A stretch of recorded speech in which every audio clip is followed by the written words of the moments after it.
Propriétaire d'une épicerie et d'un terrain de camping pour caravane, Angelo Agostinelli est un homme heureux. Il vit avec Gina, sa femme, depuis 12 mois. Mais un matin, au réveil, Gina découvre que son mari a disparu. Il y avait une part de vérité dans ce qu'il disait. On pensait que seulement 2 personnes étaient impliquées. Puis une 3e personne est arrivée et maintenant une 4e. Je lui ai expliqué que ce qu'elle venait de me dire mettait sérieusement en doute son histoire. Ça allait trop loin pour lui. Il lui a dit qu'il arrivait à tenir le coup en faisant du yoga. On a retrouvé une importante quantité de sang. Mais les rumeurs continuaient de manière plutôt insistante. À notre grande surprise, l'affaire prenait encore un nouveau tournant. Bonjour, soyez les bienvenus sur ce plateau pour une nouvelle émission inédite des Enquêtes Impossibles. L'histoire au menu d'aujourd'hui est littéralement hallucinante. Elle démarre avec la disparition d'Angelo Agostinelli, un épicier d'une trentaine d'années, et finit par bouleverser toute la communauté de la petite ville de Millicent en Australie méridionale. Infidélité, soupçons, complot et machination sont au rendez-vous de cette affaire qui s'amplifie comme un cauchemar. Enquêteurs, criminologistes et experts scientifiques parviendront-ils à percer les secrets qui plombent et endeuillent la bourgade? J'étais au commissariat de Millicent quand j'ai reçu un appel de Gina Agostinelli du camping Lakeside. Elle tient l'épicerie qui se trouve en fait à l'angle de chez moi. Elle m'a dit que son mari avait disparu. Elle m'a dit qu'Angelo avait disparu depuis une semaine, qu'ils s'étaient disputés et qu'elle lui avait dit de s'en aller. J'étais un peu inquiet qu'il soit parti une semaine, mais elle m'a dit que ce n'était pas inhabituel. Il était déjà allé quelques jours en février à Adélaïde pour voir ses amis et sa famille après une autre dispute. Elle n'avait pas eu de ses nouvelles pendant 2 ou 3 jours et là, elle pensait que c'était la même chose. Je pensais que c'était un couple heureux. Ils étaient toujours ensemble. Elle s'asseyait sur ses genoux et ils avaient l'air vraiment tendres l'un envers l'autre. Le couple est marié depuis 5 ans. Gina a 2 enfants d'un précédent mariage. Je me suis dit qu'Angelo et Gina avaient eu une petite querelle d'amoureux, quelque chose comme ça, et qu'ils avaient seulement décidé de partir quelques jours pour se changer les idées. La famille nous avait dit qu'il était déjà parti une fois et qu'il était venu jusqu'à Adélaïde pour les voir, donc ça ne les surprenait pas tellement. Mais cette fois, Angelo n'a rien emporté avec lui. Il a juste pris son téléphone, il a appelé quelqu'un. Gina ne savait pas qui c'était et il a dit « Rejoins-moi ». Puis il est sorti de la caravane. Et elle m'a dit qu'Angelo n'avait pris ni sa voiture ni son téléphone. Ensuite, elle a remarqué qu'il manquait 3 200 € dans le coffre. Mais elle ne croyait pas qu'il les avait pris ce soir-là parce que le coffre était dans la caravane et elle l'aurait entendu prendre l'argent et partir. Donc cet argent manquant pouvait dire 2 choses. Soit il avait prévu à l'avance de partir, soit il était revenu à un moment sans faire de bruit et avait pris l'argent. Dans la petite ville de Millicent, les rumeurs se répandent très vite au sujet de la disparition d'Angelo. La plupart des habitants ont une idée bien précise en tête. Angelo a une liaison. Gina avait entendu des rumeurs en ville qui disaient qu'Angelo avait une liaison avec une femme de Tantanola. Étant donné que je connaissais cette femme, parce qu'elle avait eu des problèmes de santé et qu'elle avait eu pas mal de partenaires différents auparavant, je n'étais pas très surpris qu'Angelo puisse être allé chez elle.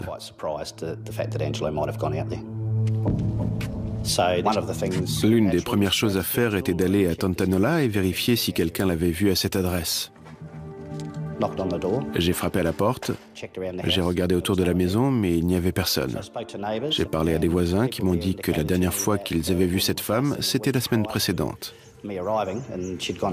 C'était très intéressant parce que ça correspondait au moment où Angelo avait disparu.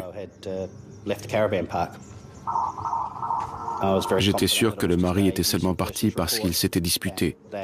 Je m'attendais à ce qu'il revienne, ou du moins à ce qu'on le retrouve assez rapidement et que le dossier ne reste pas en suspens, comme la plupart des cas de personnes disparues. 3 jours après le début de l'enquête, Agostinelli et la mystérieuse femme de Tantanolla n'ont toujours pas réapparu.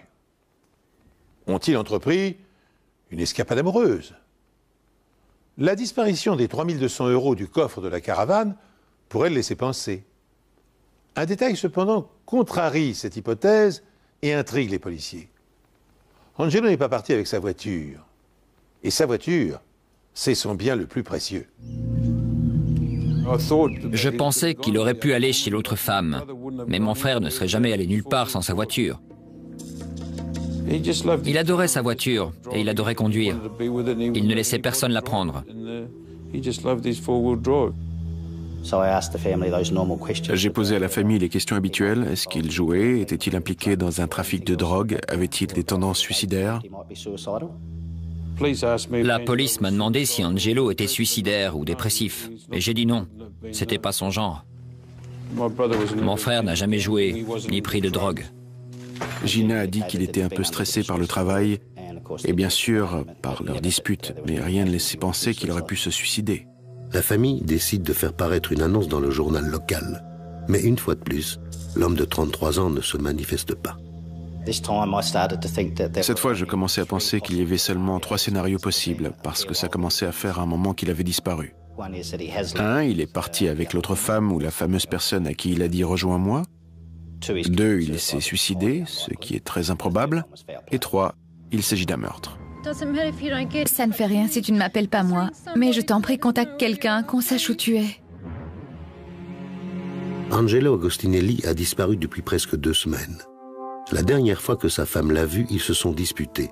Selon les rumeurs, il serait parti avec une autre femme. La police vient justement de la retrouver. On a interpellé cette femme, parlé avec elle, et elle nous a dit qu'elle n'avait pas de relation avec lui. Elle a dit qu'elle était allée au camping plusieurs fois et qu'elle avait parlé à Angelo, mais qu'il n'y avait rien du tout entre eux.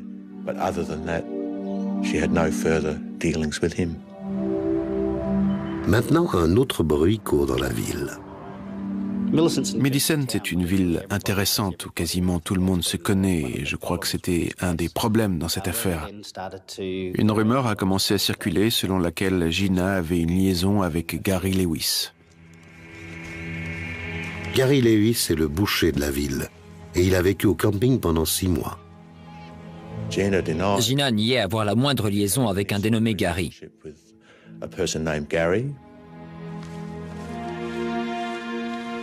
Elle disait que sa relation avec Angelo était une relation saine, que c'était un mari aimant et qu'ils avaient des disputes de couple comme tout le monde. Ils se disputaient pour de petites choses qui se passaient dans leur quartier de temps en temps. On devait absolument parler à Gary le plus tôt possible. Il a nié être engagé dans une relation, quelle qu'elle soit. Il s'entendait très bien avec Angelo et Gina. Il jouait même régulièrement aux cartes avec eux. Il se décrivait comme un bon ami. Il se promenait le soir avec Gina de temps en temps, mais rien de plus. Je sentais que Gina et Gary avaient une liaison. Mais j'étais toujours persuadé qu'il y avait de grandes chances pour qu'on retrouve Angelo, parce qu'il avait déjà quitté la maison une fois et qu'il était revenu. Et la rumeur persiste toujours qu'Angelo se trouve avec la femme habitant Tantanolla. On croyait la jeune femme quand elle disait ne pas avoir de liaison avec lui, mais les rumeurs continuaient de manière plutôt insistante.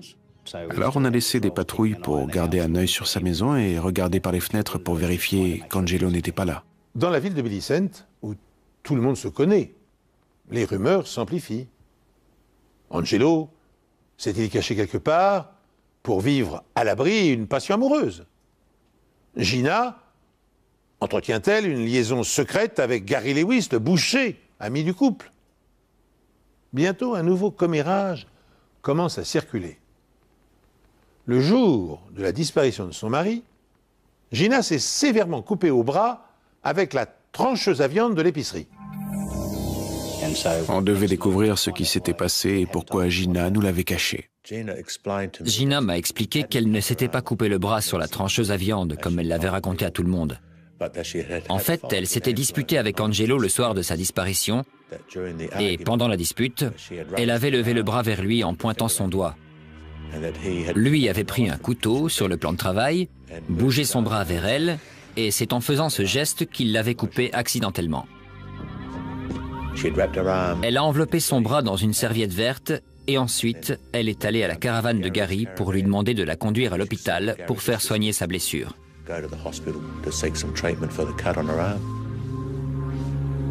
Gina nous a expliqué qu'elle ne nous l'avait pas dit avant parce qu'elle ne voulait pas qu'Angelo ou sa famille aient des problèmes.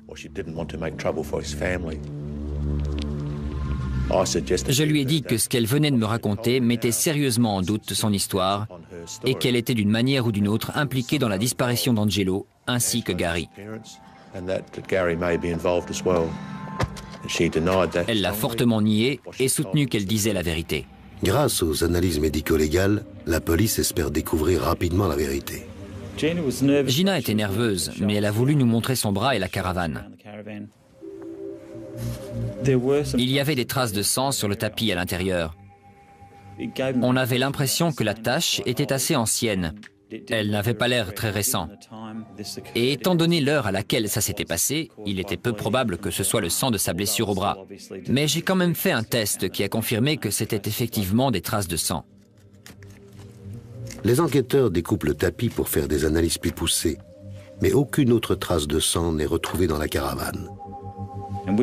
C'était assez bizarre parce que lorsqu'on a vu la taille de la coupure, on s'attendait à ce qu'il y ait du sang partout, même sous le lino ou dans des endroits où on ne pense pas forcément à nettoyer. Ensuite, on est allé inspecter la voiture qu'Angelo aimait tellement. C'était sa fierté, son bonheur. C'était une 4 roues motrice avec un haillon rabattable. Et sur le haillon, j'ai vu des taches qui ressemblaient à du sang. J'ai refait un test qui a confirmé qu'il s'agissait de légères traces de sang. Mais ce n'était pas suffisant pour saisir le véhicule pour le moment. Donc on a juste refermé la voiture et rendu les clés. La fois d'après, quand Gina m'a téléphoné, elle était assez énervée. Elle m'a même demandé de dire aux enquêteurs de la laisser tranquille parce qu'ils s'en prenaient à elle, qu'ils pensaient qu'elle était impliquée dans la disparition d'Angelo. Elle me répétait sans cesse qu'ils devaient chercher au bon endroit.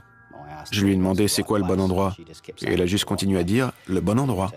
Elle ne m'a rien dit de plus. Les enquêteurs continuent de surveiller la maison et la femme de Tantanola, mais ils cherchent également ailleurs. Angelo Agostinelli, 33 ans, a disparu depuis plus de 2 semaines. Il a été vu pour la dernière fois à Millicent au camping Lakeside où il vit et dont il est le propriétaire. Même si de nombreuses rumeurs circulent à propos de l'endroit où il se trouve, il n'a pas pris contact avec sa famille. Aujourd'hui, la police a entrepris des recherches dans la zone située autour du lac, mais elle n'a rien trouvé. Les enquêteurs traitent toujours l'affaire comme un cas de disparition. Pour l'instant, oui, mais on est assez préoccupé pour sa sécurité.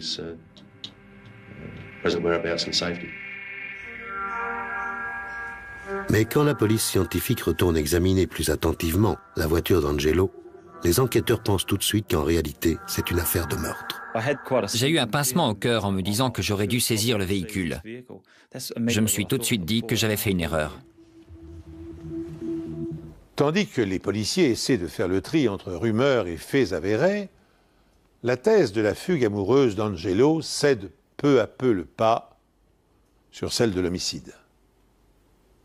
Sa femme et son amant sont-ils impliqués? Pourquoi, par exemple, Gina a-t-elle caché aux enquêteurs que son mari l'avait gravement blessé au bras le soir de sa disparition? Et qui, d'autre part, a nettoyé précipitamment la tache de sang repérée à l'arrière du véhicule tout-terrain par le commissaire Filarghi? On aurait dit qu'elle avait un peu disparu. Et je me suis dit, mince, 2 jours plus tard, c'est incroyable. Donc j'ai eu un pincement au cœur en me disant que j'aurais dû saisir le véhicule. Je me suis tout de suite dit que j'avais fait une erreur.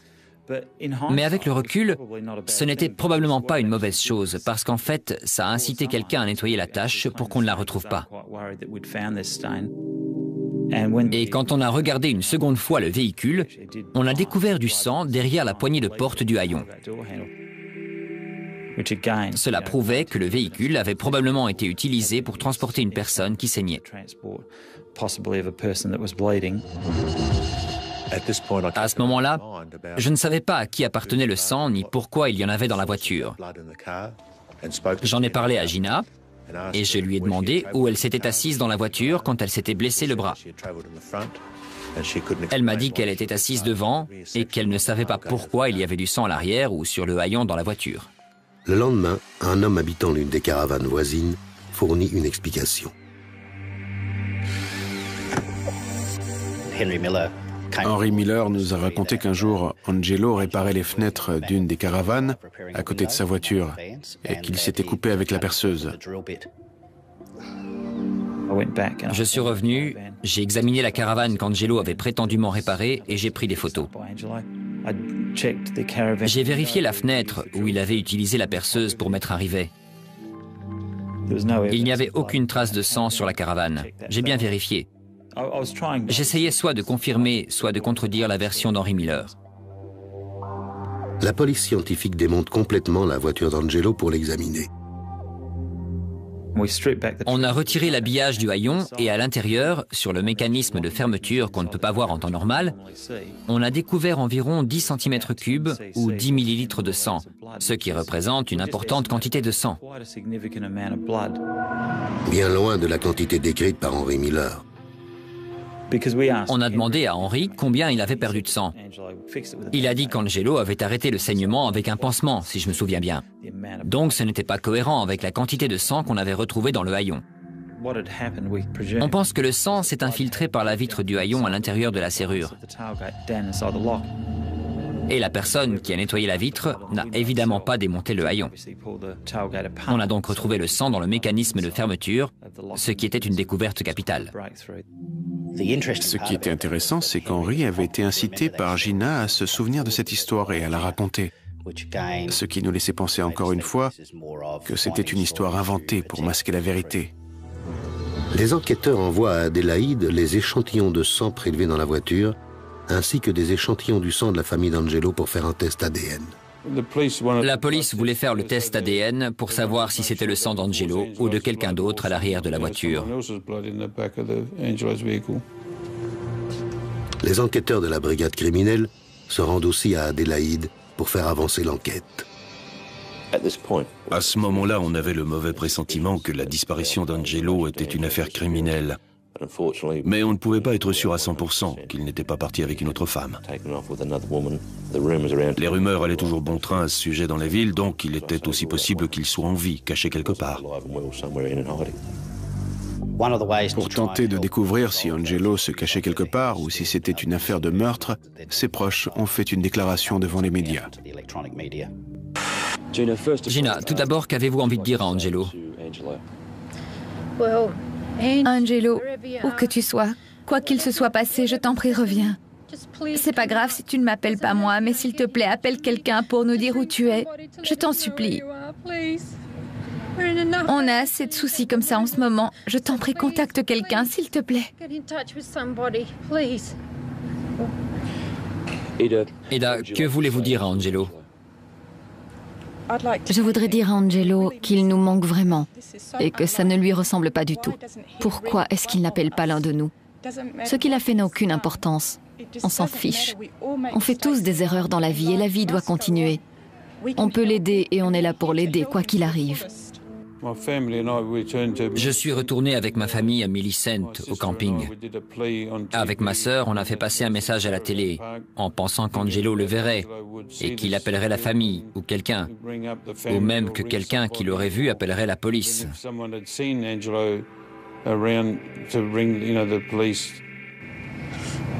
Gina, y avait-il une raison qu'Angelo parte?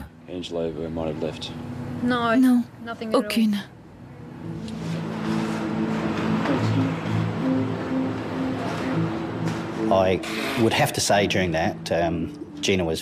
Je dois dire que Gina était très convaincante. Elle était très émue. Elle avait vraiment l'air d'avoir besoin de lui. Si nos soupçons étaient justifiés, alors c'était vraiment une grande manipulatrice et une très bonne actrice.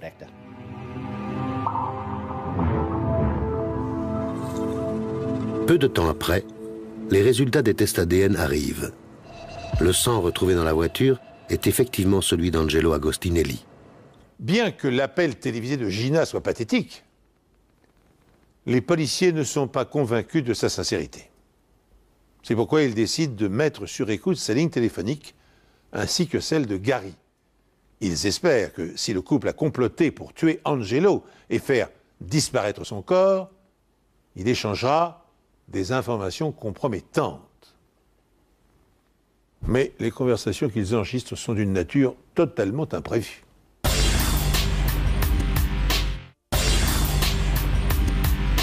C'est pas grave si tu ne m'appelles pas moi, mais s'il te plaît, appelle quelqu'un pour nous dire où tu es. Je t'en supplie. La police pense que Gina Agostinelli est responsable de la disparition et probablement du meurtre de son mari Angelo. Gary Lewis, son amant présumé, serait son complice.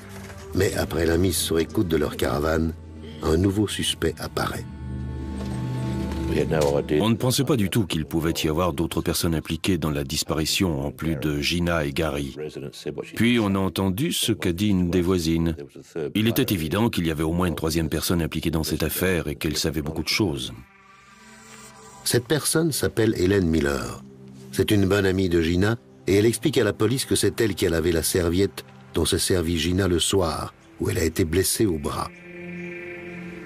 Helen est la femme d'Henry Miller, l'homme qui a raconté à la police le soi-disant accident d'Angelo avec la perceuse. Les caravanes étaient sur écoute tous les jours. Et on sait qu'Hélène est allée chez Gary et qu'elle a dit quelque chose comme « Je ne sais pas comment je vais tenir le coup plus longtemps ». Et Gary lui a dit qu'il arrivait à tenir le coup en faisant du yoga. Pendant leur conversation, Gary et Helen n'ont pas donné plus de détails. Ils n'ont pas dit explicitement qu'ils s'étaient débarrassés d'Angelo.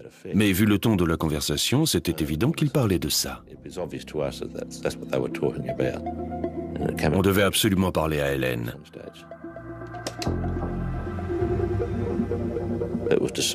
Ils étaient en train de parler, donc on a décidé de laisser les appareils d'écoute plus longtemps pour en entendre un peu plus. On aurait pu en apprendre davantage, comme l'endroit où Angelo était enterré, si tel était le cas.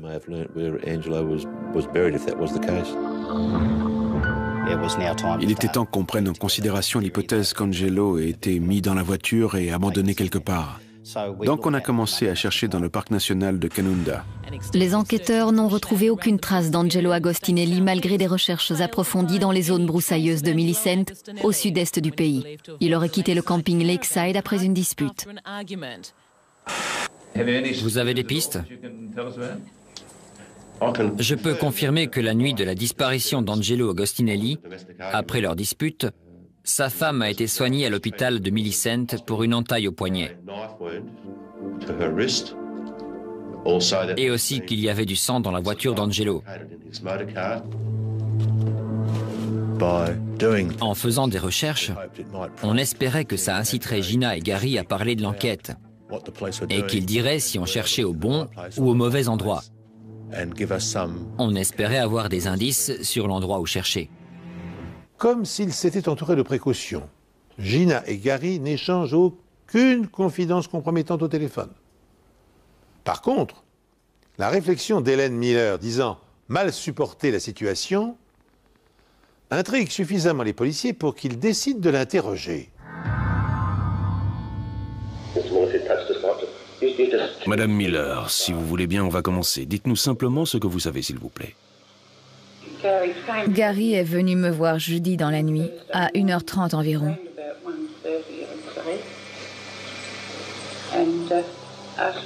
Et il m'a demandé de surveiller les enfants parce que Gina s'était coupé le bras. Gary l'a conduite à l'hôpital. Je ne vois pas ce que je peux vous dire d'autre. Comment s'est-elle coupée? Elle m'a dit que c'était Angelo qui l'avait coupée. Elle a dit pourquoi? Ils s'étaient disputés. Comment se fait-il que la première fois qu'on vous a parlé le 6 juin, vous nous avez dit que vous avez su pour la blessure vers 5h30, 6h quand vous êtes allé aux toilettes? Elle m'a demandé de dire ça. Vous savez pourquoi? Pas du tout.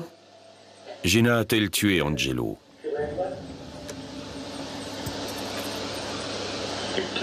Pas que je sache. Vous êtes sûr? Oui, je suis sûre. Parce que vous semblez avoir des doutes?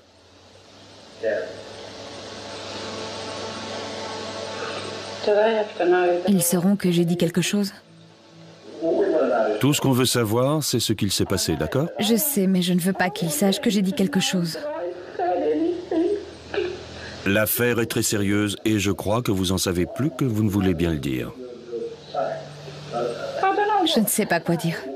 Tout ce qu'on veut savoir, c'est ce que vous savez. Angelo est mort. Comment vous le savez? Gary lui a tiré dessus. C'était où? Dans la caravane. La caravane de Gina et Angelo? Oui. Vous étiez présente? Certainement pas. Vous avez entendu des coups de feu? Non, Comment vous savez que Gary lui a tiré dessus? parce qu'ils me l'ont dit. Qui ça, il? Gina et Gary. Vous avez une idée d'où le corps peut se trouver? Sincèrement, je n'en ai aucune idée. Je vous jure que si je savais, je vous le dirais. Je sais que j'ai eu tort de les couvrir, mais je... Ça va, je comprends. Je ne sais pas pourquoi je me suis laissée embarquer dans tout ça. J'aurais dû éviter ça. Après avoir obtenu ces informations, on a arrêté Gina et Gary et on les a inculpés de meurtre.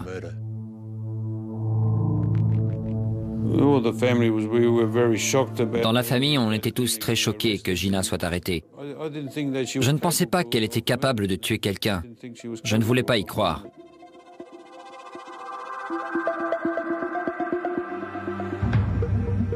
On se disait que si Gina n'était pas heureuse avec mon frère, elle n'avait qu'à le quitter. Pourquoi le tuer? Je ne comprends pas. Cet après-midi, Gina Agostinelli et Gary Lewis sont comparus au tribunal devant le juge Brown.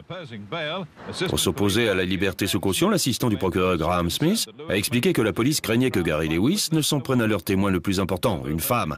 Il a ajouté que l'accusé pourrait toucher le corps de M. Agostinelli qui n'a pas encore été retrouvé. Depuis l'annonce du meurtre, les recherches se sont intensifiées. Les enquêteurs ainsi que de nombreux agents de police de la ville ont passé au peigne fin la décharge de Millicent. La décharge de Millicent rejoint le parc national et les bouchers ont une clé de cette décharge. Ils peuvent y accéder n'importe quand et avoir accès à la fosse. Gary est boucher. Il a accès à cette zone et il la connaît. Il était donc possible qu'Angelo ait été abandonné dans la décharge ou dans la fosse à déchets, mais nos recherches n'ont pas été fructueuses.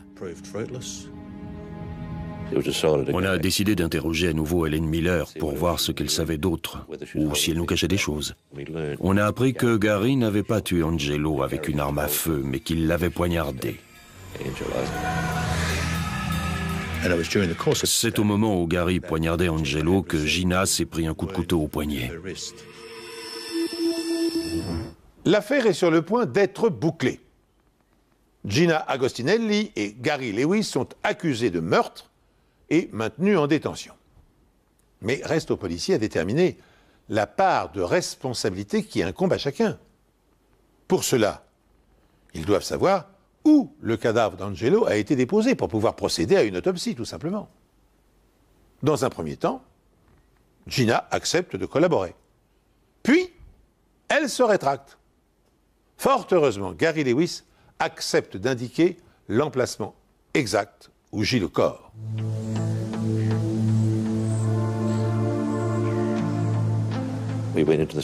On est allé dans les broussailles, on s'est frayé un chemin sur environ 5 mètres et là, on a trouvé le corps.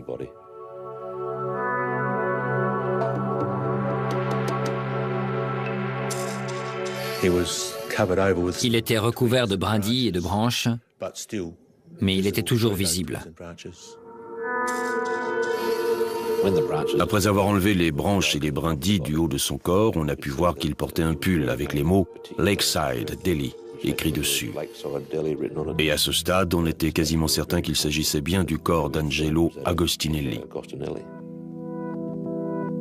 Alors que le corps d'Angelo est transporté à la morgue, la police commence à interroger Gary Lewis. Je crois que vous avez quelque chose à me dire ce matin en rapport avec la disparition d'Angelo Agostinelli. C'est bien ça, Gary? C'est ça. La police va ensuite découvrir d'autres secrets, et peut-être un autre meurtre.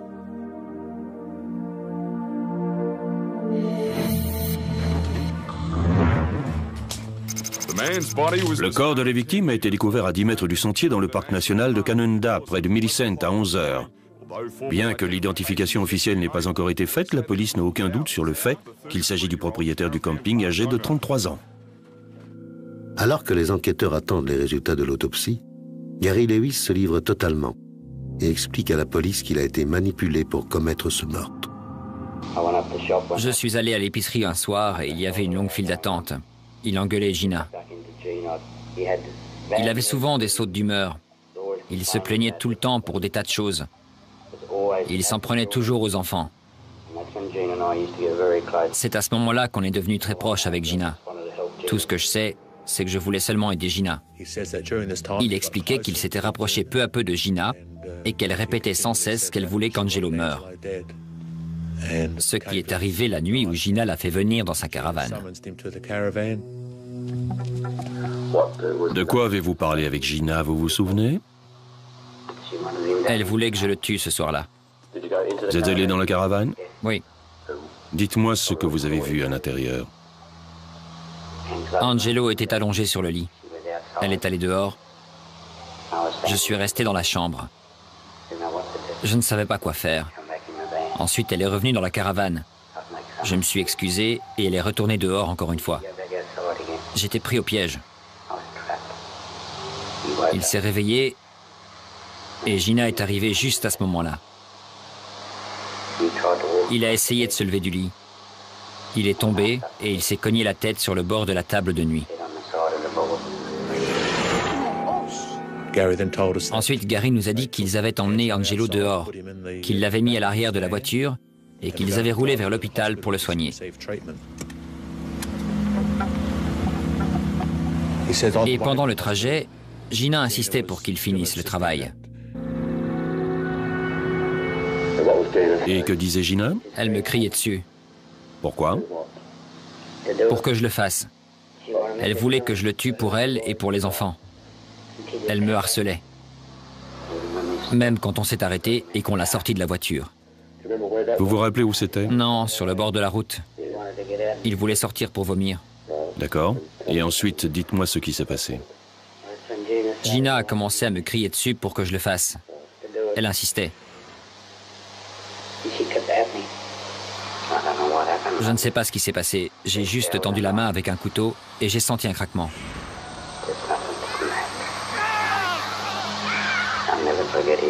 Je n'oublierai jamais sa voix.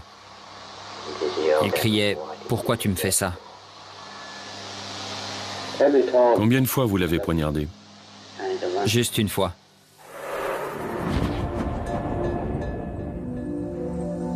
Il pense que c'est à ce moment-là qu'il a également coupé le bras de Gina. Gary raconte ensuite à la police qu'il a mis Angelo dans le coffre de la voiture et qu'il l'a transporté dans un endroit où il a ensuite traîné le corps dans les broussailles.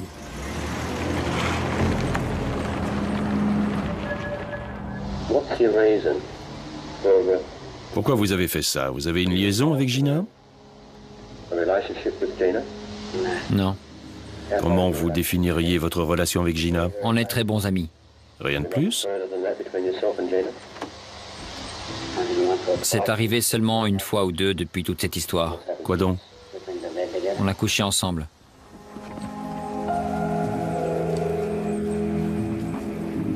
Les résultats de l'autopsie pratiquée sur le corps d'Angelo révèlent que, contrairement à ce qu'a prétendu Gary Lewis, la victime a été lardée de coups de couteau et non pas frappée à une seule reprise. Cette information donne un tout autre éclairage sur le mode opératoire du meurtrier. D'après l'autopsie, 3 côtes ont été entaillées du côté gauche, ainsi qu'une partie du ventricule gauche du cœur. Ce qui est important, c'est que toutes les blessures étaient du côté gauche de la poitrine. Et elles correspondaient à l'emplacement des marques de coups de couteau dans le t-shirt.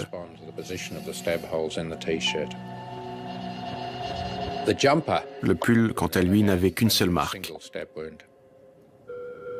Ce qui veut dire que l'assassin l'a ôté avant de poignarder la victime.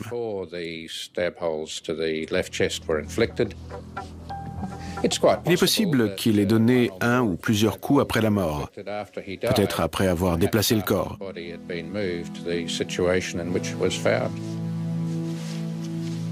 Nous avons également découvert une importante blessure à la tête. La blessure est tellement profonde que ça ne peut pas être dû au fait qu'Angelo se soit cogné la tête sur la table de nuit. L'assassin s'est servi d'une arme. Pour avoir fait des dégâts comme ça, c'était certainement un marteau, mais un peu plus gros, comme une masse. En ce qui concerne le déroulement des événements cette nuit-là et le moment où la victime a reçu les coups de couteau, on peut seulement faire des spéculations. Je pense que Gary essayait de minimiser son rôle le plus possible dans cette affaire. Il y avait une part de vérité dans ce qu'il disait, mais à chaque fois, il essayait de diminuer sa part de responsabilité. En effet, Gary raconte aux enquêteurs que Gina essaye de tuer Angelo depuis des mois et que la femme qui les a dénoncés, Helen Miller, fait également partie du complot. Helen Miller écrasait des comprimés parce qu'elle faisait souvent manger pour eux. Et elle mettait la poudre dans des gâteaux ou dans d'autres plats qu'elle préparait pour Angelo. Qui vous a dit ça? C'est elle. Vous dites qu'il y avait une sorte de complot entre Helen et Gina pour empoisonner Angelo?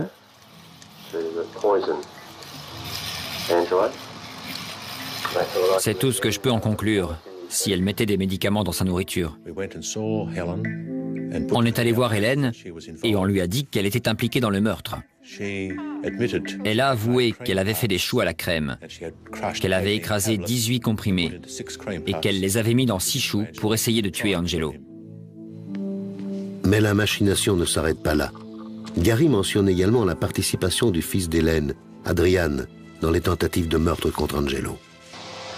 Son fils est allé à Melbourne une fois pour acheter de la drogue. La police interroge Adrian et il admet que c'est la vérité. Gina lui a donné 400 € pour le faire, mais une fois là-bas, il a décidé qu'il ne voulait plus être mêlé à ça. Ça allait trop loin pour lui. Il a décidé d'acheter les amphétamines. Ils en ont donné à Angelo, mais ça n'a pas vraiment eu d'effet sur lui. Je crois qu'il a juste eu un petit peu mal à la tête. Adrian a également raconté que Gina lui avait dit de façon directe qu'elle ne se contenterait pas de la moitié, qu'elle voulait tout. C'est-à-dire les maisons qu'ils avaient à Adélaïde et l'argent des assurances-vie d'Angelo. Hélène nous a aussi dit que Gina avait mis des médicaments dans le plat d'Angelo la nuit où il a été tué.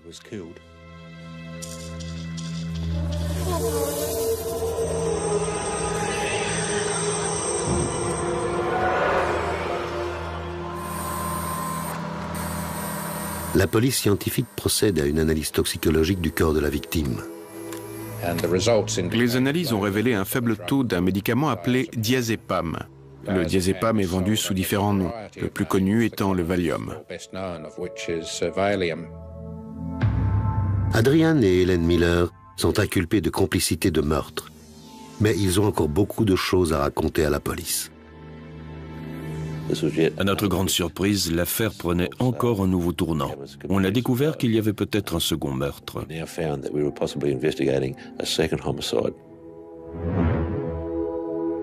Lorsqu'Angelo Agostinelli disparaît, la police ne se doute absolument pas que 4 personnes sont impliquées dans son meurtre. On pensait que seulement 2 personnes étaient impliquées. Puis une 3e personne est arrivée et maintenant une 4e.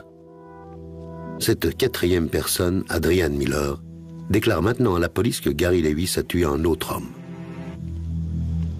À notre grande surprise, l'affaire prenait encore un nouveau tournant. D'après ses déclarations, un étranger surnommé Bluey passait en ville. Et Gina et Gary lui ont demandé de tuer Angelo contre 600 €.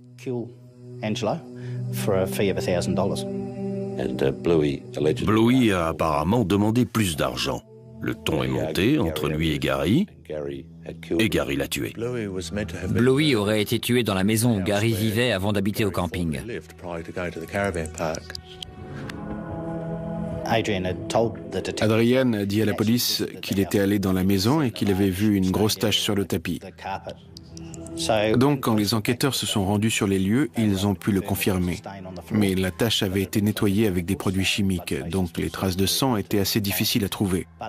Ils ont aussi trouvé un matelas d'eau déchiré. Adrian a dit que Gary avait tué Bluey et l'avait mis dans un matelas déchiré, qu'il l'avait sorti et enterré tout près de l'endroit où Angelo avait été retrouvé.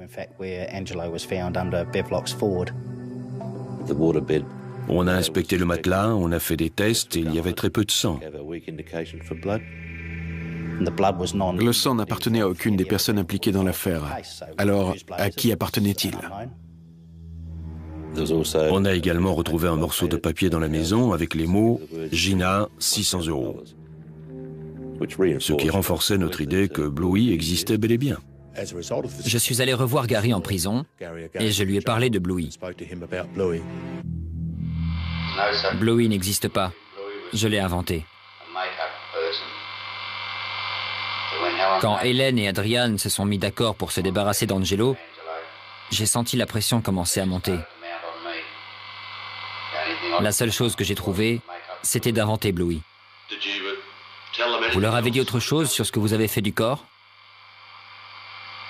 Oui, je leur ai dit que j'avais abandonné le corps sous le pont. Et vous avez mis le corps sous ce pont? Non. Bluey n'existe pas. Il existe seulement là. Dans votre tête. C'est ça, dans ma tête. Pourtant, la police pense que Bluey existe bel et bien. Les habitants de Millicent ont parlé d'un étranger qu'ils avaient remarqué en ville. La police fait des recherches sous le pont où son corps est peut-être enterré. On est allé là-bas avec beaucoup de monde. Il y avait des gens qui pompaient l'eau avec des camions, des gens qui creusaient. Il y avait même des plongeurs de l'équipe de police d'Adélaïde. Ils ont dû plonger dans 1 mètre d'eau trouble et noire et se frayer un chemin le long des canalisations. Mais malgré des recherches approfondies, nous n'avons rien trouvé. Vous êtes sûr qu'il y a un corps? On en est absolument convaincus. Et en quoi est-ce lié à l'affaire Agostinelli? Comme je l'ai dit, ce n'est pas un lien direct avec la mort d'Angelo, mais il y a tout de même un rapport. Vous êtes déçu de ne pas avoir trouvé le corps hier? Oui, on est très déçus. Parce que toutes les informations qu'on a eues jusque-là se sont avérées exactes. Mais apparemment, ce n'est pas le cas pour celle-là. Pour quelle raison, selon vous, le corps ne se trouve pas à cet endroit? Quand le corps a été déposé là, le fond du canal était sec. Mais depuis, l'eau a monté de plusieurs mètres, donc le corps a pu être déplacé. Malgré les recherches, la police ne retrouve pas de corps. Mais elle trouve un objet intéressant. On a trouvé une grande masse sous le pont, qui était très probablement l'arme qui avait servi à frapper Angelo la nuit où il a été tué. Mais ça n'a jamais été prouvé. 9 mois après la disparition d'Angelo Agostinelli, sa femme et Gary Lewis passent en jugement pour meurtre. Mais le procès est brusquement interrompu. À la 2e semaine de procès, ils ont voulu passer de non coupable à coupable. Et je pense que c'était principalement à cause des preuves accablantes qu'on avait accumulées contre eux. Et aussi à cause des preuves fournies par Hélène et Adrian Miller. Gina Agostinelli et Gary Lewis ont été condamnés conjointement à une peine d'emprisonnement à perpétuité sans possibilité de liberté conditionnelle pendant 20 ans. Après avoir fait appel du jugement, leur période de détention a été réduite. Ils pourraient être mis en liberté conditionnelle en 2011. Comme Hélène et Adrian Miller ont accepté de fournir des preuves, leurs peines ont été réduites. Hélène a été inculpée d'entrave à la justice et de tentative d'empoisonnement. Elle a été condamnée à 4 ans de prison et elle a fait 1 an avant d'être mise en liberté conditionnelle. Adrian a été condamné avec sursis. Juste avant le début du procès, la jeune femme de Tantanoola a été retrouvée pendue chez elle. Les enquêteurs ont conclu à un suicide. Le corps de Bluey n'a toujours pas été retrouvé. D'autres informations concernant cette extravagante affaire ont été glanées au fil des interrogatoires des condamnés. Ainsi, les policiers ont-ils appris qu'Hélène Miller avait essayé d'empoisonner son voisin à 3 reprises, 2 fois avec les médicaments que s'était procuré son fils à Melbourne, la troisième avec des produits destinés aux animaux fournis par Lewis. Les policiers ont également eu connaissance d'une première tentative d'assassinat. En février 1994, Gary Lewis avait entraîné Angelo sur le bord d'une falaise où il l'avait roué de coups avec l'intention de le précipiter dans le vide. Miraculeusement épargné, Agostinelli était allé se réfugier quelques jours dans sa famille à Adélaïde. Et puis, il avait inexplicablement repris sa vie conjugale avec Gina.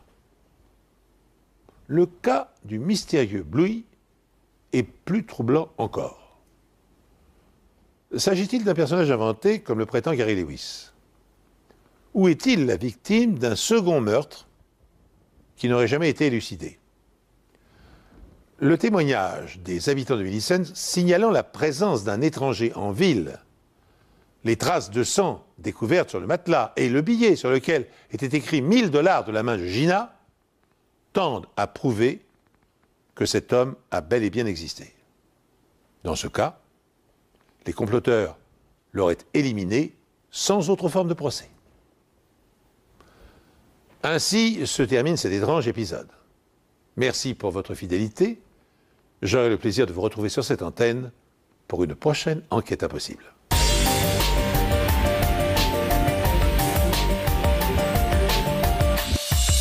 Tué Angelo avec une arme à feu, mais qu'il l'avait poignardé. C'est au moment où Gary poignardait Angelo que Gina s'est pris un coup de couteau au poignet. L'affaire est sur le point d'être bouclée. Gina Agostinelli et Gary Lewis sont accusés de meurtre et maintenus en détention. Mais reste aux policiers à déterminer la part de responsabilité qui incombe à chacun. Pour cela, ils doivent savoir où le cadavre d'Angelo a été déposé pour pouvoir procéder à une autopsie, tout simplement. Dans un premier temps, Gina accepte de collaborer. Puis, elle se rétracte.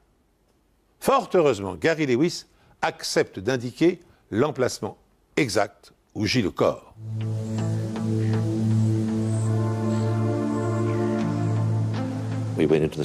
On est allé dans les broussailles, on s'est frayé un chemin sur environ 5 mètres et là, on a trouvé le corps.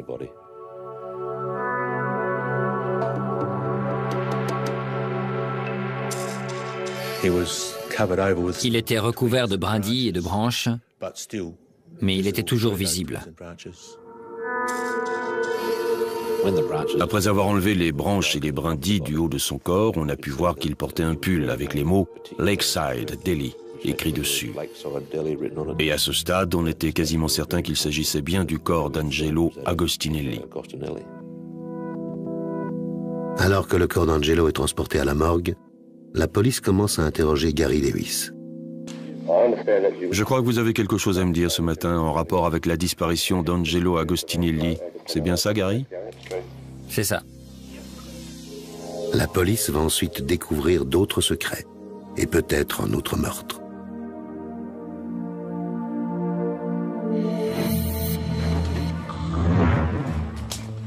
Le corps de la victime a été découvert à 10 mètres du sentier dans le parc national de Canunda, près de Millicent, à 11 heures.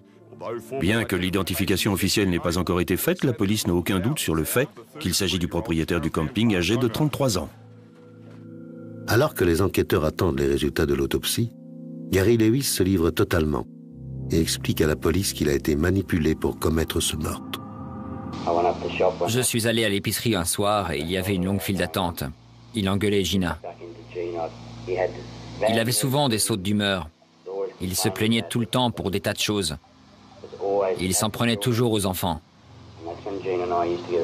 C'est à ce moment-là qu'on est devenu très proche avec Gina. Tout ce que je sais, c'est que je voulais seulement aider Gina.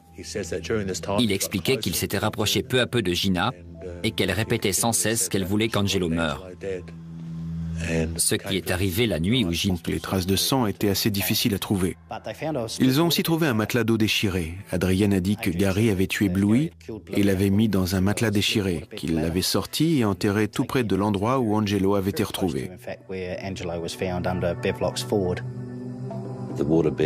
On a inspecté le matelas, on a fait des tests et il y avait très peu de sang. Le sang n'appartenait à aucune des personnes impliquées dans l'affaire. Alors, à qui appartenait-il? On a également retrouvé un morceau de papier dans la maison avec les mots « Gina, 600 €. Ce qui renforçait notre idée que Bluey existait bel et bien. Je suis allé revoir Gary en prison et je lui ai parlé de Bluey. Bluey n'existe pas. Je l'ai inventé. Quand Hélène et Adrian se sont mis d'accord pour se débarrasser d'Angelo, j'ai senti la pression commencer à monter. La seule chose que j'ai trouvée, c'était d'inventer Bluey. Vous leur avez dit autre chose sur ce que vous avez fait du corps? Oui, je leur ai dit que j'avais abandonné le corps sous le pont. Et vous avez mis le corps sous ce pont? Non. Bluey n'existe pas. Il existe seulement là. Dans votre tête. C'est ça, dans ma tête. Pourtant, la police pense que Bluey existe bel et bien. Les habitants de Millicent ont parlé d'un étranger qu'ils avaient remarqué en ville. La police fait des recherches sous le pont où son corps est peut-être enterré. On est allé là-bas avec beaucoup de monde. Il y avait des gens qui pompaient l'eau avec des camions, des gens qui creusaient. Il y avait même des plongeurs de l'équipe de police d'Adélaïde. Ils ont dû plonger dans 1 mètre d'eau trouble et noire et se frayer un chemin le long des canalisations. Mais malgré des recherches approfondies, nous n'avons rien trouvé. Vous êtes sûr qu'il y a un corps? On en est absolument convaincus. Et en quoi est-ce lié à l'affaire Agostinelli? Comme je l'ai dit, ce n'est pas un lien direct avec la mort d'Angelo, mais il y a tout de même un rapport. Vous êtes déçu de ne pas avoir trouvé le corps hier? Oui, on est très déçus. Parce que toutes les informations qu'on a eues jusque-là se sont avérées exactes. Mais apparemment, ce n'est pas le cas pour celle-là. Pour quelle raison, selon vous, le corps ne se trouve pas à cet endroit? Quand le corps a été déposé là, le fond du canal était sec. Mais depuis, l'eau a monté de plusieurs mètres, donc le corps a pu être déplacé. Malgré les recherches, la police ne retrouve pas de corps. Mais elle trouve un objet intéressant. On a trouvé une grande masse sous le pont, qui était très probablement l'arme qui avait servi à frapper Angelo la nuit où il a été tué. Mais ça n'a jamais été prouvé de partir quelques jours pour se changer les idées. La famille nous avait dit qu'il était déjà parti une fois et qu'il était venu jusqu'à Adélaïde pour les voir, donc ça ne les surprenait pas tellement. Mais cette fois, Angelo n'a rien emporté avec lui. Il a juste pris son téléphone, il a appelé quelqu'un. Gina ne savait pas qui c'était et il a dit « Rejoins-moi ». Puis il est sorti de la caravane. Et elle m'a dit qu'Angelo n'avait pris ni sa voiture ni son téléphone. Ensuite, elle a remarqué qu'il manquait 3 200 € dans le coffre. Mais elle ne croyait pas qu'il les avait pris ce soir-là parce que le coffre était dans la caravane et elle l'aurait entendu prendre l'argent et partir. Donc cet argent manquant pouvait dire 2 choses. Soit il avait prévu à l'avance de partir, soit il était revenu à un moment sans faire de bruit et avait pris l'argent. Dans la petite ville de Millicent, les rumeurs se répandent très vite au sujet de la disparition d'Angelo. La plupart des habitants ont une idée bien précise en tête. Angelo a une liaison. Gina avait entendu des rumeurs en ville qui disaient qu'Angelo avait une liaison avec une femme de Tantanola. Étant donné que je connaissais cette femme, parce qu'elle avait eu des problèmes de santé et qu'elle avait eu pas mal de partenaires différents auparavant, je n'étais pas très surpris qu'Angelo puisse être allé chez elle.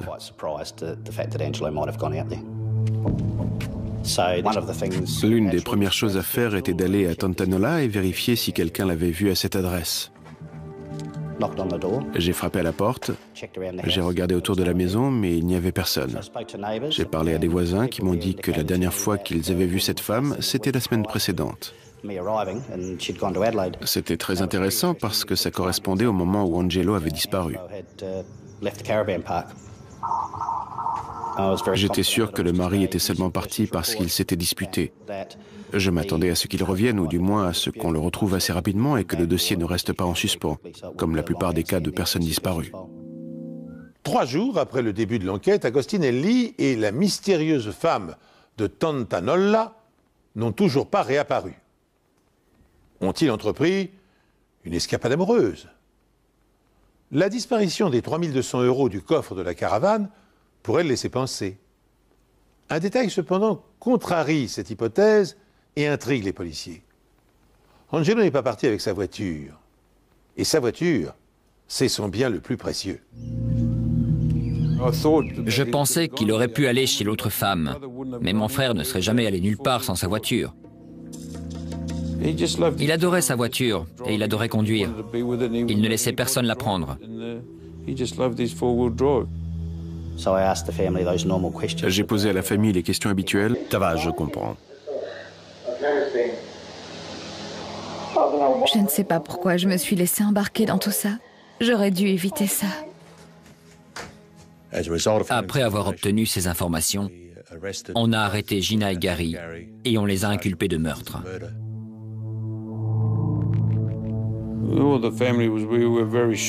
Dans la famille, on était tous très choqués que Gina soit arrêtée. Je ne pensais pas qu'elle était capable de tuer quelqu'un. Je ne voulais pas y croire.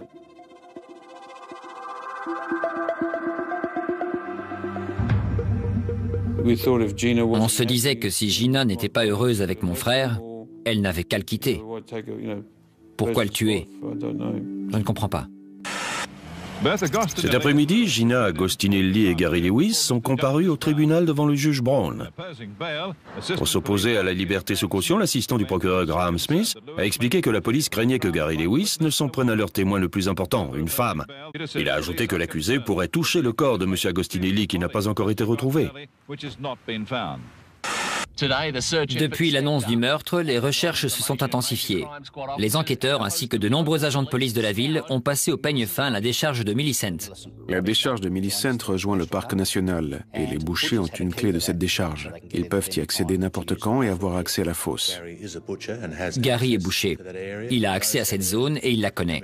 Il était donc possible qu'Angelo ait été abandonné dans la décharge ou dans la fosse à déchets, mais nos recherches n'ont pas été fructueuses. On a décidé d'interroger à nouveau Helen Miller pour voir ce qu'elle savait d'autre, ou si elle nous cachait des choses. On a appris que Gary n'avait pas tué Angelo avec une arme à feu, mais qu'il l'avait poignardé. C'est au moment où Gary poignardait Angelo que Gina s'est pris un coup de couteau au poignet. L'affaire est sur le point d'être bouclée. Gina Agostinelli et Gary Lewis sont accusés de meurtre et maintenus en détention. Mais reste aux policiers à déterminer la part de responsabilité qui incombe à chacun. Pour cela, ils doivent savoir où le cadavre d'Angelo a été déposé pour pouvoir procéder à une autopsie, tout simplement. Dans un premier temps, Gina accepte de collaborer. Puis, elle se rétracte. Fort heureusement, Gary Lewis accepte d'indiquer l'emplacement exact où gît le corps.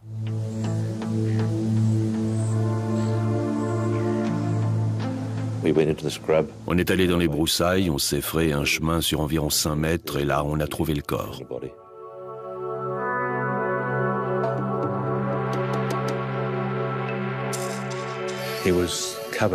Il était recouvert parce qu'il avait déjà quitté la maison une fois et qu'il était revenu. Et la rumeur persiste toujours qu'Angelo se trouve avec la femme habitant Antanola. On croyait la jeune femme quand elle disait ne pas avoir de liaison avec lui, mais les rumeurs continuaient de manière plutôt insistante. Alors on a laissé des patrouilles pour garder un œil sur sa maison et regarder par les fenêtres pour vérifier qu'Angelo n'était pas là. Dans la ville de Millicent, où tout le monde se connaît, les rumeurs s'amplifient. Angelo s'est-il caché quelque part pour vivre à l'abri une passion amoureuse? Gina entretient-elle une liaison secrète avec Gary Lewis, le boucher, ami du couple? Bientôt, un nouveau commérage commence à circuler. Le jour de la disparition de son mari, Gina s'est sévèrement coupée au bras avec la trancheuse à viande de l'épicerie. On devait découvrir ce qui s'était passé et pourquoi Gina nous l'avait caché. Gina m'a expliqué qu'elle ne s'était pas coupé le bras sur la trancheuse à viande, comme elle l'avait raconté à tout le monde. En fait, elle s'était disputée avec Angelo le soir de sa disparition, et pendant la dispute, elle avait levé le bras vers lui en pointant son doigt.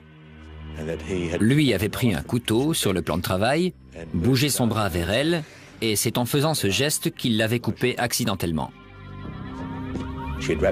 Elle a enveloppé son bras dans une serviette verte et ensuite, elle est allée à la caravane de Gary pour lui demander de la conduire à l'hôpital pour faire soigner sa blessure.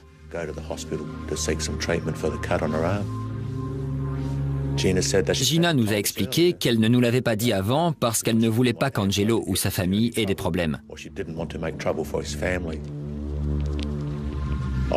Je lui ai dit que ce qu'elle venait de me raconter mettait sérieusement en doute son histoire et qu'elle était d'une manière ou d'une autre impliquée dans la disparition d'Angelo ainsi que Gary. Elle l'a fortement nié et soutenu qu'elle disait la vérité. Grâce aux analyses médico-légales, la police espère découvrir rapidement la vérité. Gina était nerveuse, mais elle a voulu nous montrer son bras et la caravane. Il y avait des traces de sang sur le tapis à l'intérieur. On avait l'impression que la tache était assez ancienne. Elle n'avait pas l'air très récente. Et étant donné l'heure à laquelle ça s'était passé, il était peu probable que ce soit le sang de sa blessure au bras. Mais j'ai quand même fait un test qui a confirmé que c'était effectivement des traces de sang. Les enquêteurs découpent le tapis pour faire des analyses plus poussées, mais aucune autre trace de sang n'est retrouvée dans la caravane. C'était assez bizarre parce que lorsqu'on a vu la taille de la coupure, on s'attendait à ce qu'il y ait du sang partout, même sous le lino ou dans des endroits où on ne pense pas forcément à nettoyer. Vous avez entendu des coups de feu? Non, Comment vous savez que Gary lui a tiré dessus? parce qu'ils me l'ont dit. Qui ça, il? Gina et Gary. Vous avez une idée d'où le corps peut se trouver? Sincèrement, je n'en ai aucune idée. Je vous jure que si je savais, je vous le dirais. Je sais que j'ai eu tort de les couvrir, mais je... Ça va, je comprends. Je ne sais pas pourquoi je me suis laissée embarquer dans tout ça. J'aurais dû éviter ça. Après avoir obtenu ces informations, on a arrêté Gina et Gary et on les a inculpés de meurtre.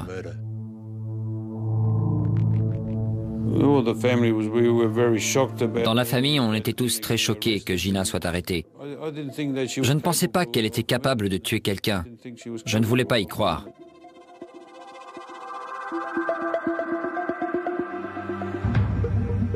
On se disait que si Gina n'était pas heureuse avec mon frère, elle n'avait qu'à le quitter. Pourquoi le tuer? Je ne comprends pas. Cet après-midi, Gina Agostinelli et Gary Lewis sont comparus au tribunal devant le juge Brown. Pour s'opposer à la liberté sous caution, l'assistant du procureur Graham Smith a expliqué que la police craignait que Gary Lewis ne s'en prenne à leur témoin le plus important, une femme. Il a ajouté que l'accusé pourrait toucher le corps de M. Agostinelli qui n'a pas encore été retrouvé. Depuis l'annonce du meurtre, les recherches se sont intensifiées. Les enquêteurs ainsi que de nombreux agents de police de la ville ont passé au peigne fin la décharge de Millicent. La décharge de Millicent rejoint le parc national et les bouchers ont une clé de cette décharge. Ils peuvent y accéder n'importe quand et avoir accès à la fosse. Gary est boucher. Il a accès à cette zone et il la connaît. Il était donc possible qu'Angelo ait été abandonné dans la décharge ou dans la fosse à déchets, mais nos recherches n'ont pas été fructueuses. On a décidé d'interroger à nouveau Helen Miller pour voir ce qu'elle savait d'autre, ou si elle nous cachait des choses. On a appris que Gary n'avait pas tué Angelo avec une arme à feu, mais qu'il l'avait poignardé. C'est au moment où Gary poignardait Angelo que Gina s'est pris un coup de couteau au poignet. L'affaire est sur le point d'être bouclée. Gina Agostinelli et Gary Lewis sont accusés de meurtre et maintenus en détention. Mais reste aux policiers à déterminer la part de responsabilité qui incombe à chacun. Pour cela, ils doivent savoir où le cadavre d'Angelo a été déposé pour pouvoir procéder à une autopsie, tout simplement. Dans un premier temps, Gina accepte de collaborer. Puis, elle se rétracte. Fort heureusement, Gary Lewis accepte d'indiquer l'emplacement. La maison où Gary vivait avant d'habiter au camping.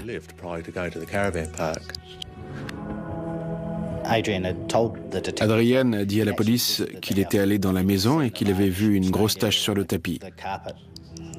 Donc, quand les enquêteurs se sont rendus sur les lieux, ils ont pu le confirmer. Mais la tache avait été nettoyée avec des produits chimiques, donc les traces de sang étaient assez difficiles à trouver. Ils ont aussi trouvé un matelas d'eau déchiré. Adrian a dit que Gary avait tué Bluey et l'avait mis dans un matelas déchiré, qu'il l'avait sorti et enterré tout près de l'endroit où Angelo avait été retrouvé. On a inspecté le matelas, on a fait des tests et il y avait très peu de sang. Le sang n'appartenait à aucune des personnes impliquées dans l'affaire. Alors, à qui appartenait-il? On a également retrouvé un morceau de papier dans la maison avec les mots « Gina, 600 €. Ce qui renforçait notre idée que Bluey existait bel et bien. Je suis allé revoir Gary en prison et je lui ai parlé de Bluey. Bluey n'existe pas. Je l'ai inventé. Quand Hélène et Adrian se sont mis d'accord pour se débarrasser d'Angelo, j'ai senti la pression commencer à monter. La seule chose que j'ai trouvée, c'était d'inventer Bluey. Vous leur avez dit autre chose sur ce que vous avez fait du corps? Oui, je leur ai dit que j'avais abandonné le corps sous le pont. Et vous avez mis le corps sous ce pont? Non. Bluey n'existe pas. Il existe seulement là. Dans votre tête. C'est ça, dans ma tête. Pourtant, la police pense que Bluey existe bel et bien. Les habitants de Millicent ont parlé d'un étranger qu'ils avaient remarqué en ville. La police fait des recherches sous le pont où son corps est peut-être enterré. On est allé là-bas avec beaucoup de monde. Il y avait des gens qui pompaient l'eau avec des camions, des gens qui creusaient. Il y avait même des plongeurs de l'équipe de police d'Adélaïde. Ils ont dû plonger dans 1 mètre d'eau trouble et noire et se frayer un chemin le long des canalisations. Mais malgré des recherches approfondies, nous n'avons rien trouvé. Vous êtes sûr qu'il y a un corps? On en est absolument convaincus. Et en quoi est-ce lié à l'affaire Agostinelli? Comme je l'ai dit, ce n'est pas un lien direct avec la mort d'Angelo, mais il y a tout de même un rapport.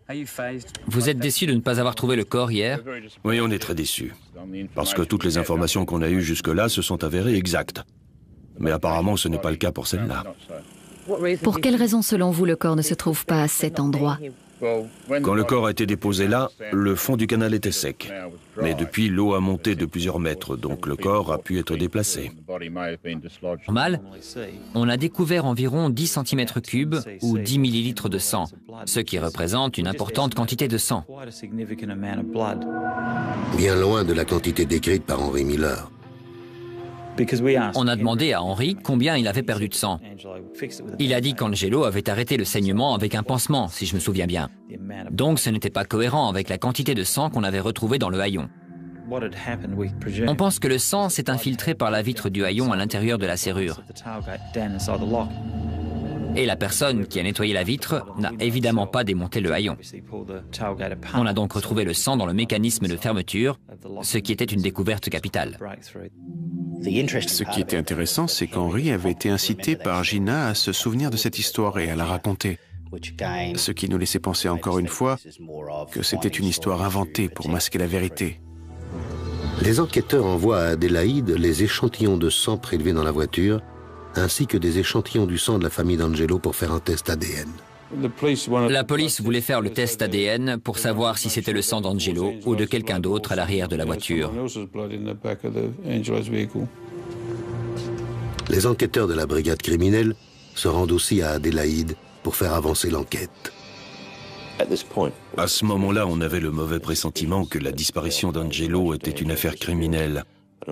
Mais on ne pouvait pas être sûr à 100% qu'il n'était pas parti avec une autre femme. Les rumeurs allaient toujours bon train à ce sujet dans la ville, donc il était aussi possible qu'il soit en vie, caché quelque part.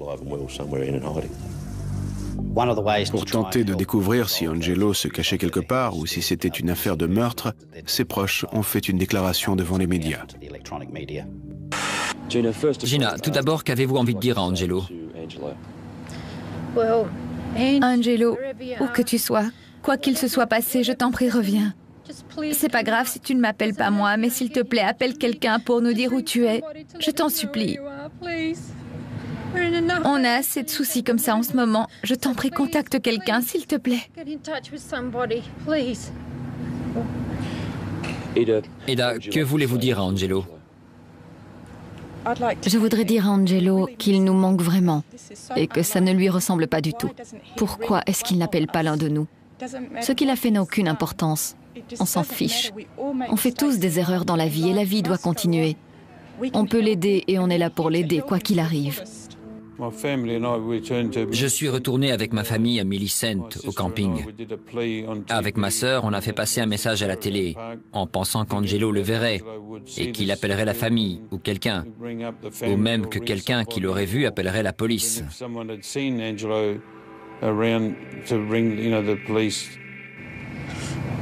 Hier ou sur le haillon dans la voiture. Le lendemain, un homme habitant l'une des caravanes voisines fournit une explication. Henry Miller nous a raconté qu'un jour, Angelo réparait les fenêtres d'une des caravanes à côté de sa voiture et qu'il s'était coupé avec la perceuse. Je suis revenu, j'ai examiné la caravane qu'Angelo avait prétendument réparée et j'ai pris des photos. J'ai vérifié la fenêtre où il avait utilisé la perceuse pour mettre un rivet. Il n'y avait aucune trace de sang sur la caravane. J'ai bien vérifié. J'essayais soit de confirmer, soit de contredire la version d'Henry Miller. La police scientifique démonte complètement la voiture d'Angelo pour l'examiner. On a retiré l'habillage du haillon et à l'intérieur, sur le mécanisme de fermeture qu'on ne peut pas voir en temps normal, on a découvert environ 10 cm3 ou 10 ml de sang, ce qui représente une importante quantité de sang. Bien loin de la quantité décrite par Henry Miller. On a demandé à Henry combien il avait perdu de sang. Il a dit qu'Angelo avait arrêté le saignement avec un pansement, si je me souviens bien. Donc ce n'était pas cohérent avec la quantité de sang qu'on avait retrouvée dans le haillon. On pense que le sang s'est infiltré par la vitre du haillon à l'intérieur de la serrure. Et la personne qui a nettoyé la vitre n'a évidemment pas démonté le haillon. On a donc retrouvé le sang dans le mécanisme de fermeture, ce qui était une découverte capitale. Ce qui était intéressant, c'est qu'Henry avait été incité par Gina à se souvenir de cette histoire et à la raconter. Ce qui nous laissait penser encore une fois que c'était une histoire inventée pour masquer la vérité. Les enquêteurs envoient à Adélaïde les échantillons de sang prélevés dans la voiture, ainsi que des échantillons du sang de la famille d'Angelo pour faire un test ADN.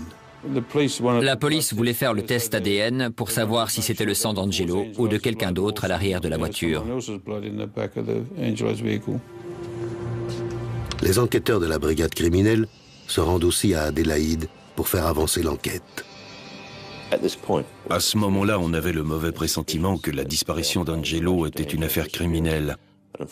Mais on ne pouvait pas être sûr à 100% qu'il n'était pas parti avec une autre femme. Les rumeurs allaient toujours bon train à ce sujet dans la ville, donc il était aussi possible qu'il soit en vie, caché quelque part. Pour tenter de découvrir si Angelo se cachait quelque part ou si c'était une affaire de meurtre, ses proches ont fait une déclaration devant les médias. Gina, tout d'abord, qu'avez-vous envie de dire à Angelo? Angelo, où que tu sois, quoi qu'il se soit passé, je t'en prie, reviens. C'est pas grave si tu ne m'appelles pas moi, mais s'il te plaît, appelle quelqu'un pour... On a inspecté le matelas, on a fait des tests et il y avait très peu de sang. Le sang n'appartenait à aucune des personnes impliquées dans l'affaire. Alors, à qui appartenait-il? On a également retrouvé un morceau de papier dans la maison avec les mots « Gina, 600 €. Ce qui renforçait notre idée que Bluey existait bel et bien. Je suis allé revoir Gary en prison et je lui ai parlé de Bluey. Bluey n'existe pas. Je l'ai inventé. Quand Hélène et Adrian se sont mis d'accord pour se débarrasser d'Angelo, j'ai senti la pression commencer à monter. La seule chose que j'ai trouvée, c'était d'inventer Bluey. Vous leur avez dit autre chose sur ce que vous avez fait du corps? Oui, je leur ai dit que j'avais abandonné le corps sous le pont. Et vous avez mis le corps sous ce pont? Non. Bluey n'existe pas. Il existe seulement là. Dans votre tête. C'est ça, dans ma tête. Pourtant, la police pense que Bluey existe bel et bien. Les habitants de Millicent ont parlé d'un étranger qu'ils avaient remarqué en ville. La police fait des recherches sous le pont où son corps est peut-être enterré. On est allé là-bas avec beaucoup de monde. Il y avait des gens qui pompaient l'eau avec des camions, des gens qui creusaient. Il y avait même des plongeurs de l'équipe de police d'Adélaïde. Ils ont dû plonger dans 1 mètre d'eau trouble et noire et se frayer un chemin le long des canalisations. Mais malgré des recherches approfondies, nous n'avons rien trouvé. Vous êtes sûr qu'il y a un corps? On en est absolument convaincu. Et en quoi est-ce lié à l'affaire Agostinelli? Comme je l'ai dit, ce n'est pas un lien direct avec la mort d'Angelo, mais il y a tout de même un rapport. Vous êtes déçu de ne pas avoir trouvé le corps hier? Oui, on est très déçus. Parce que toutes les informations qu'on a eues jusque-là se sont avérées exactes. Mais apparemment, ce n'est pas le cas pour celle-là. Pour quelle raison, selon vous, le corps ne se trouve pas à cet endroit? Quand le corps a été déposé là, le fond du canal était sec. Mais depuis, l'eau a monté de plusieurs mètres, donc le corps a pu être déplacé. Malgré les recherches, la police ne retrouve pas de corps. Mais elle trouve un objet intéressant. On a trouvé une grande masse sous le pont, qui était très probablement l'arme qui avait servi à frapper Angelo la nuit où il a été tué. Mais ça n'a jamais été prouvé. 9 mois après la disparition d'Angelo Agostinelli, sa femme et Gary Lewis passent en jugement pour meurtre. Mais le procès est brusquement interrompu. À la 2e semaine de procès, ils ont voulu passer. Et pendant le trajet, Gina insistait pour qu'ils finissent le travail. Et que disait Gina? Elle me criait dessus. Pourquoi? Pour que je le fasse. Elle voulait que je le tue pour elle et pour les enfants. Elle me harcelait. Même quand on s'est arrêté et qu'on l'a sorti de la voiture. Vous vous rappelez où c'était? Non, sur le bord de la route. Il voulait sortir pour vomir. D'accord. Et ensuite, dites-moi ce qui s'est passé. Gina a commencé à me crier dessus pour que je le fasse. Elle insistait. Je ne sais pas ce qui s'est passé. J'ai juste tendu la main avec un couteau et j'ai senti un craquement.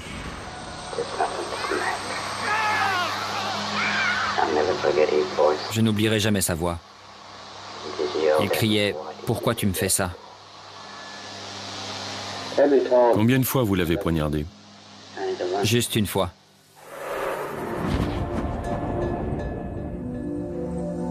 Il pense que c'est à ce moment-là qu'il a également coupé le bras de Gina. Gary raconte ensuite à la police qu'il a mis Angelo dans le coffre de la voiture et qu'il l'a transporté dans un endroit où il a ensuite traîné le corps dans les broussailles.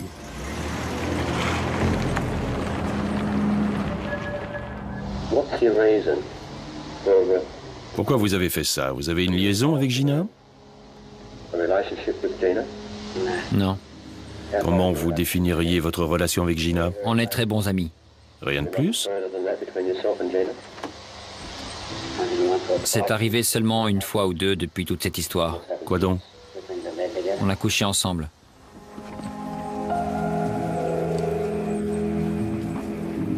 Les résultats de l'autopsie pratiquée sur le corps d'Angelo révèlent que, contrairement à ce qu'a prétendu Gary Lewis, la victime a été lardée de coups de couteau et non pas frappée à une seule reprise. Cette information donne un tout autre éclairage sur le mode opératoire du meurtrier. D'après l'autopsie, 3 côtes ont été entaillées du côté gauche, ainsi qu'une partie du ventricule gauche du cœur. Ce qui est important, c'est que toutes les blessures étaient du côté gauche de la poitrine. Et elles correspondaient à l'emplacement des marques de coups de couteau dans le t-shirt.